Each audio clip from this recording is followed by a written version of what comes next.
Hello friends, नए blog में आप लोग का स्वागत है। आज लाठी वाले बाबा एक कहानी सुनाएंगे जिसका नाम है बाबा धाम। बाबा धाम की एक कथा।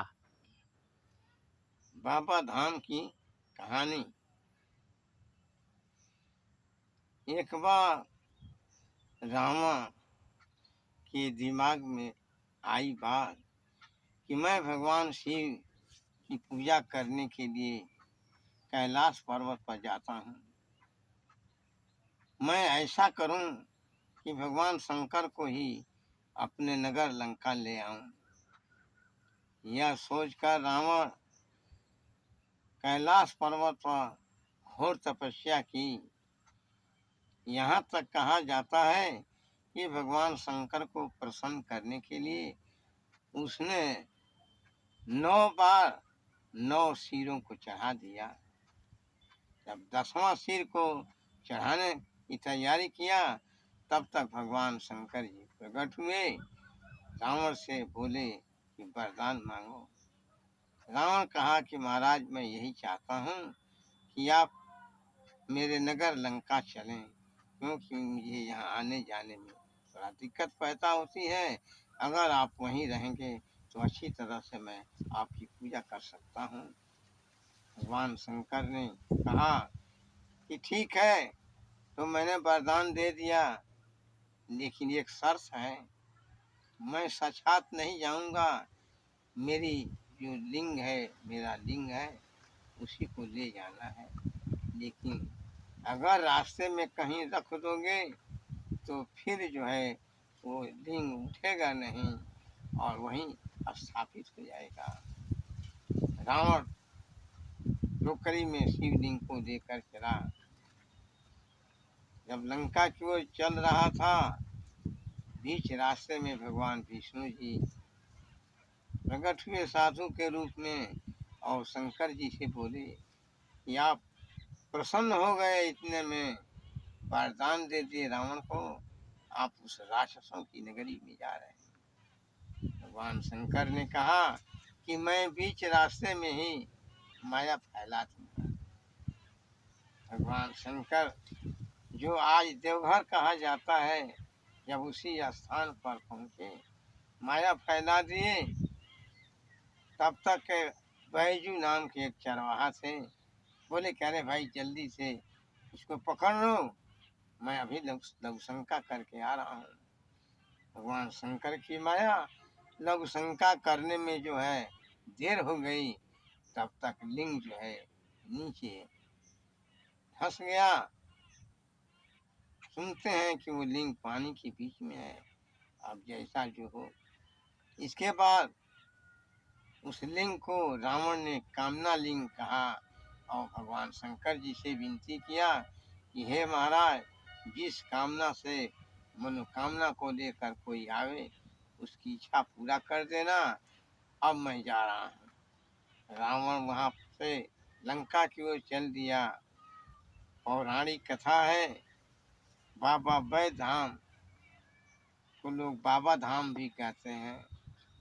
यह स्थान झारखंड राज्य में सुल्तानपुर जिले में पड़ता है, जिसको कुछ लोग देवघर भी कहते हैं। वो देवघर स्थान है जहाँ पर शंकर जी की मूर्ति लिंग की स्थापना हुई। ऐसा कहा जाता है कि 12 ज्योतिर्लिंगों में यह भी ज्योतिर्लिंग प्रसिद्ध है। जो लोग मनोकामना को लेकर जाते हैं, भगवान शंकर पूजा करते हैं। पौराणिक एक कथा इसके पीछे है कि पूजा करते करते तो दिन भर वो गाय चराता था। एक और साधु थे जो पूजा करते थे। पौराणिक कथा के अनुसार चरवाहा आता था और कहता था, कह रहे साधु महाराज मुझे चेला बना लीजिए। कई दिन परेशान हो गए। अंत में एक दिन साधु बाबा कहे कि ऐसा है कि मैं जा रहा हूँ और भगवान की पूजा करना, भोग लगाना। एक बार महाराज साधु जी चले गए कहीं। इसके बाद बैजू चरवाहा अपना भोजन बनाकर और भगवान को पुकारने लगा कि आइए भोजन कर लीजिए, मैं भोग लगा रहा हूँ। सत्य बात यह है कि अगर वो साधु भगवान को सही रूप में भोग लगाया होता तो भगवान बैजू के हाथ भी खाना खा लेते।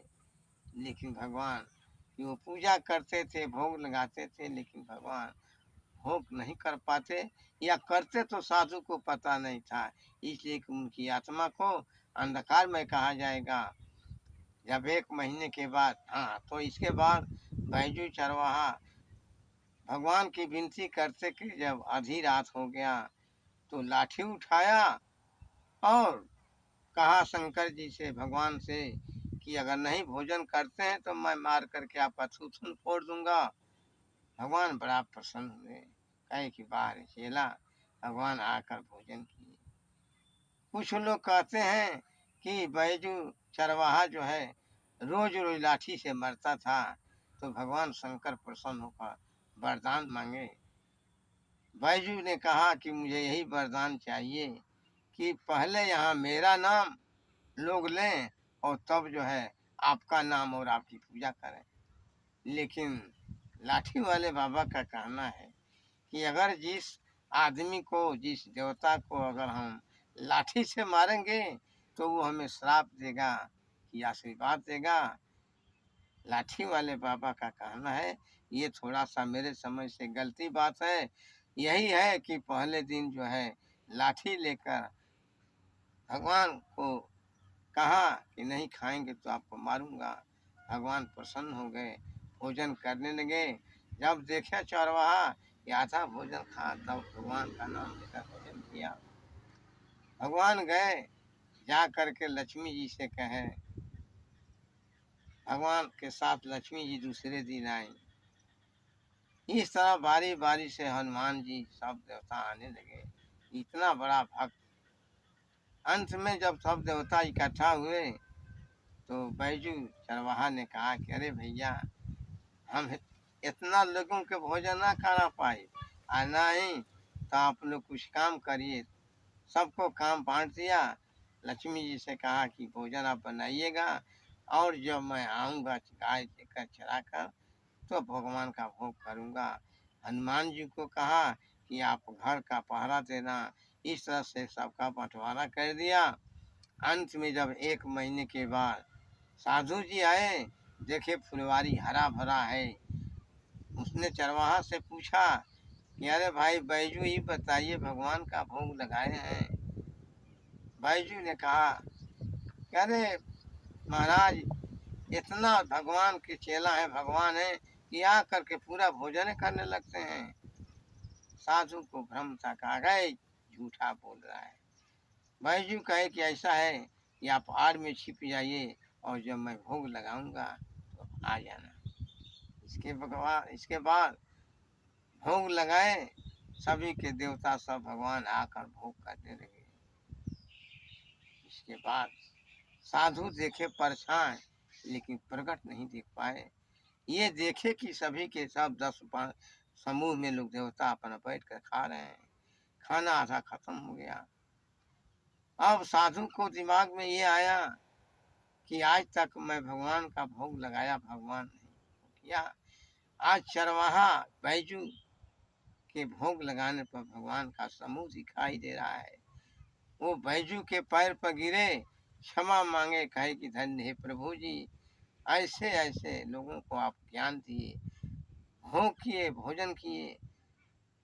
उसी समय कहा जाता है कि स्वर्ग से विमान आया। बैजू ने कहा कि मैं नहीं अकेले जाऊंगा, जब मेरे गुरु जी जाएंगे तो मैं जाऊंगा। दूसरा विमान आया। बैजू और गुरु दोनों जो है अपना स्वर्ग पास किए, स्वर्ग में विमान से चले गए। आज उसी बैजू बाबा के नाम पर, बैद्यनाथ बाबा के नाम पर बाबा धाम कहा जाता है, देवघर कहा जाता है। अंत में सभी लोग अपनी मनोकामना लेकर जाते हैं। भगवान सबका काम पूरा करते हैं। अंत में लाठी वाले बाबा का कहना है कि गुरु गुरु ही रह गए, चेला चीनी हो गए। धन्यवाद। बाबा महाराज की जय हो। हर हर भोलेनाथ की जय हो। महादेव। हर हर महादेव। जय भोलेनाथ। जय हो। ठीक है फ्रेंड्स, लाइक और सब्सक्राइब जरूर करें और इस वीडियो को सपोर्ट करें। धन्यवाद।